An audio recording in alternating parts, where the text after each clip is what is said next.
स्वागत है आपका आपके यूट्यूब चैनल में। तो जैसे कि आप देख रहे हैं कि अभी हम पहुँचे हैं इस एरिया के गाजियाबाद नगर निगम के जो प्राथमिक विद्यालय, जिसमें कि छोटे बच्चे आपके घर से आते हैं और पढ़ने के लिए जाते हैं। तो आप क्या सोचते हैं कि भाई आपका बच्चा पढ़ेगा लिखेगा और कुछ एक अच्छा कामयाब आदमी बनेगा? तो चलिए आज हम आपको बताते हैं कि कैसे आपका एक जो बच्चा है वो एक कामयाब आदमी बनने के लिए पहले स्टेप करता है।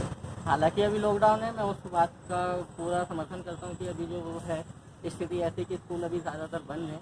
लेकिन मैं सिर्फ अभी मेरा ये सवाल है कि आगे चल के जब अभी हमें पता चल चुका है कि कुछ समय बाद स्कूल खुलने वाले हैं, तो इनका रख रखाव में इतनी लापरवाही क्यों बरती है?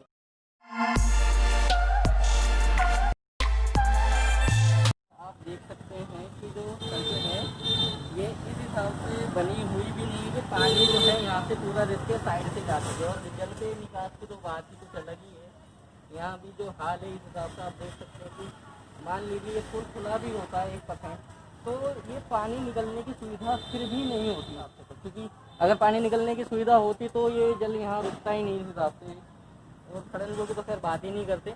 चलिए अंदर का आपको नज़ारा दिखाते हैं अभी। तो आप देख सकते हैं ये जितने भी कमरे आप दिख रहे हैं ये सारे वैसे तो स्कूल के अंडर में ही आते हैं। हालांकि इनमें तो ताला लगा हुआ है, पर कुछ ऐसे कमरे भी हैं जिनमें ताला नहीं लगा हुआ। भैया उधर के तो आप अभी देख सकते हैं जो दूसरे साइड के कमरे हैं वहाँ तक पता नहीं, बच्चे फिलहाल तो अभी तो नहीं, बहुत कराने की जरूरत है हमारी सरकार को। और देखने की कि अगर आप कोई चीज़ खोलने वाले हैं या जैसे भी आपको लगता है कि भाई आगे चल के इसी चीज़ को यूज़ करना है, नॉर्मल सी बात है।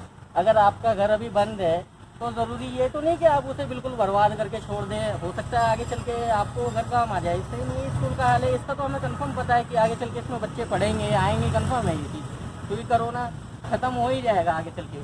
तो देखा जाए तो यहाँ पे मुझे कोई भी ऐसा एक व्यक्ति नहीं दिख रहा जो यहाँ पे चौकीदारी हो, जो देख रहा हो कि भाई यहाँ का जो रख रखाव है वो मेंटेनेंस के नाम पे कुछ भी नहीं है यहाँ पे कुल मिला के। जितने भी सरकारी विभाग हैं उनके लोगों को पूरी पूरी तनख्वाह दी गई है इस लॉकडाउन में, फिर भी क्या उनका फर्ज नहीं बनता कि जहाँ से उनकी सैलरी आती है, हम लोग आप लोगों के खर्च से ही जो हम टैक्स पे करते हैं, टैक्स पेयर हैं, उनका पैसा यहाँ उनकी सैलरी में यूज़ होता है। तो उनका फर्ज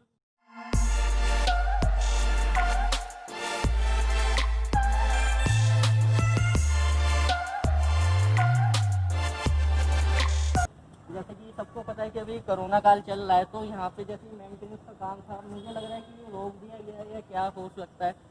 अब आप समझ सकते हैं कि स्कूल बंद है तो सरकार का ये दायित्व बनता है मेरे हिसाब से, या एक नागरिक का कोई भी हो, कि वो अपने उस काम को निपटा ले जिसमें ज़्यादा लोगों की जरूरत नहीं है। मिस्त्री का काम हर कोई करवा रहा है, इस समय खुल चुका है, मिस्त्री अभी अवेलेबल हैं, जो भी ये बनाने का या तोड़ने का जो भी काम होता है ये कराया जा सकता है। अब यहाँ पे स्कूल खुलने के बाद ये काम कराया जाएगा, मतलब कि कुल मिला के वो चीज़ें दोबारा की जाएगी जो अभी खाली टाइम में की जा सकती है। पैसा तो लगना ही है, तो बाद में लगे चाहे अभी लगे, अभी किसी को परेशानी नहीं होगी स्कूल बंद है तो आप देख सकते हैं यहाँ के जो गवर्नमेंट एक तरह से ये समझ लीजिए बच्चों के लिए जो शौचालय बने हैं उनका क्या हाल है। यहाँ शौचालय शायद ये बना है मेरे हिसाब से। अभी माफ़ी चाहूँगा, अभी हमारा थोड़ा जो माइक है काम नहीं कर रहा है, आप देख सकते हैं मुझे फ़ोन से रिकॉर्डिंग करनी पड़ रही है। तो ये जो है रोटरी क्लब ऑफिस गाजियाबाद द्वारा परिकल्पित करके कुछ शौचालय का निर्माण किया गया है, ये काफ़ी अच्छी कंडीशन में है। तो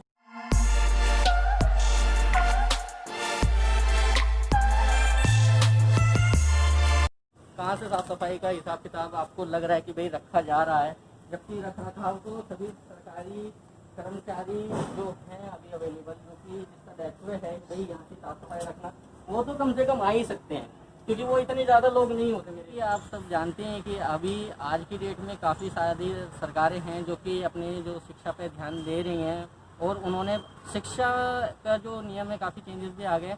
और अब रख रखाव देखा जाए तो एक दिल्ली गवर्नमेंट भी है जो कि अभी आपने देखा ही होगा कि उन्होंने शिक्षा पे कितना ज़्यादा जोर दिया है।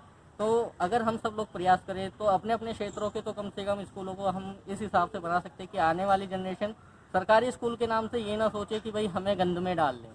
तो मेरे हिसाब से और आपके भी हिसाब से मुझे लगता है कि यही उचित होगा कि हमारी जेब पे कम प्रेशर पड़े और हमारे बच्चे जो हैं कम से कम लागत में अच्छी से अच्छी शिक्षा प्राप्त कर सकें। और ये जब भी मुमकिन है जब हमारे जो एरिया है वहाँ की जो सरकारें हैं और जो वहाँ के राज्य के लोग हैं वो इस चीज़ पे ध्यान दें कि कैसे अपने जो लोकल का विद्यालय होता है, सरकारी माध्यमिक विद्यालय होता है, उस पर ध्यान दें और उसकी उन्नति पे काम करें। एक सहायता का एक छोटा सा आप समझ लीजिए प्रयास है ये दिखाने के लिए कि अभी हमारे देश में जो आने वाली पीढ़ी है उसकी जो शिक्षा है उसका क्या प्रबंध किया जा रहा है।